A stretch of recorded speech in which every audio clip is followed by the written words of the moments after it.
জানেন, অ্যাংজাইটি আর এক্সাইটমেন্ট দুটোই physiologically identical, same ধরনের।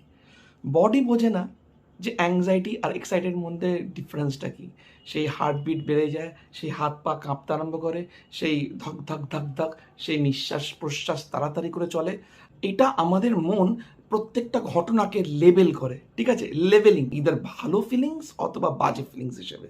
তো একটা হাওয়ার্ড ইউনিভার্সিটি স্টাডিতে দুটো গ্রুপে ভাগ করা হয় প্রচুর লোককে, এবং তাদেরকে বলা হয় একটা অ্যাংজাইটি ইনডিউসিং টাস্ক করতে, যেরকম পাবলিক স্পিকিং, যেরকম প্রেশারের মধ্যে অঙ্ক করা। তো সেই কাজটা করবার আগে একটা গ্রুপকে বলা হলো যে তোমাদেরকে বলতে হবে চেঁচিয়ে যে আই অ্যাম এক্সাইটেড, জোরে চেঁচিয়ে বলতে হবে।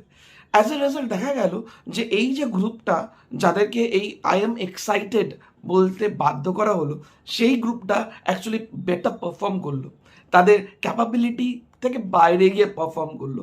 এইখানেতে মনটা অ্যাংজাইটিটাকে রিফ্রেম করলো এক্সাইটমেন্টেতে, ঠিক আছে?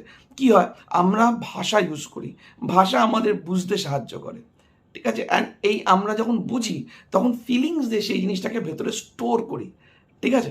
তো বডির কাছে তো কোনো ডিফারেন্স নেই, কিন্তু মন সেই ফিলিংসটাকে বোঝে না। ফিলিংস দুরকম হতে পারে, ইদার আপনি এটা লেবেল করতে পারেন as an excitement, I am excited, অথবা আপনি এটাকে লেবেল করতে পারেন যে আই অ্যাম অ্যাংস্ট, ভয় পাচ্ছি, ওরে বাবা কী হবে কে জানে যদি না হয়।